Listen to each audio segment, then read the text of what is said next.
So let's just say it flat out and get very clear. Fetishes are an addiction, and BDSM is very dangerous because it supports people staying in that addiction. All of BDSM is not an addiction. BDSM itself is a cult, and so that's why people are gaslighted and groomed into it. But the fetish part of it is an addiction, and it's very dangerous. There are people who lose their livelihoods. There are people who can end up on the streets.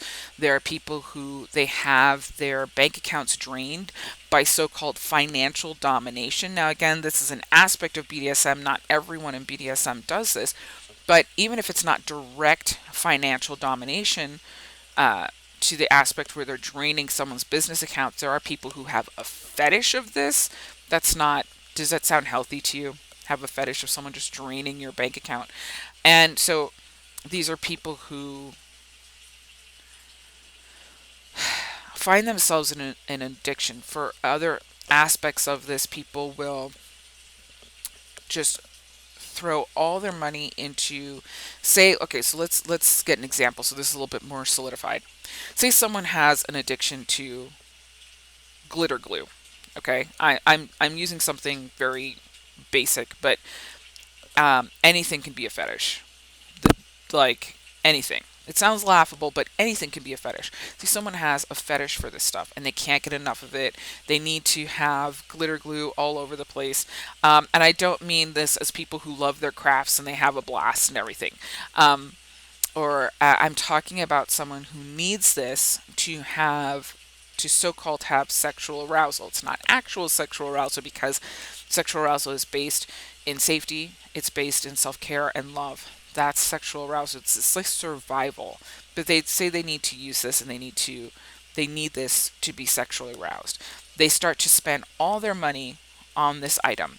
And to the point where they say they have a spouse and the spouse is like, "Where's our money going to?" They stop paying their bills because they can't get enough of this stuff. Um, I see. Let's see. One that's most known is like say they have. I don't want to go too into the world, so I'm just using that example. Again, don't conflate this with like craft people. They don't have a fetish. This is I'm just using a very loose, gentle example because I don't want to bring you deep down into too much of these things. Um, it's someone who loves crafts is not. Anyway, I think you can piece the things together. Um, I'm just going to give you the benefit of the doubt that you know what I'm talking about. That you can figure that the distinction out. I'm just using an example that's as lighthearted as possible in a very dark conversation. Um, yeah, because this conversation is going to get darker, and it's just nice to have just a little break. Honestly, I need one too. So I'm using that example, but the reality of it is very dark. And we're talking about people's lives getting, destroyed. So they stop paying their bills. Eventually, their spouse is like, "I'm taking the kids and leaving. You were irresponsible." They've lost their family. Eventually, the bills get so high they can find themselves homeless.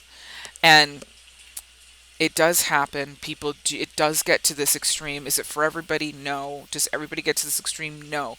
But the problem is what people are calling as fetish. And here's the distinction between the two.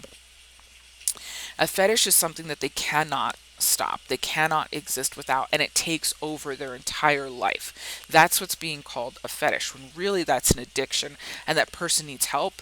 BDSM keeps people from getting the help they need to be able to move through something like this by calling it a fetish and saying that if you shame it, it's kink shaming.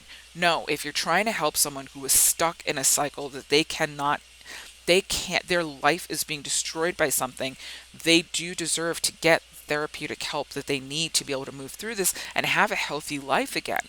But if you shadow that, if you overshadow that and you call it a fetish and you protect this addiction, you hurt people, you exploit people. And these people who are suffering from these addictions are being exploited by BDSM. Okay?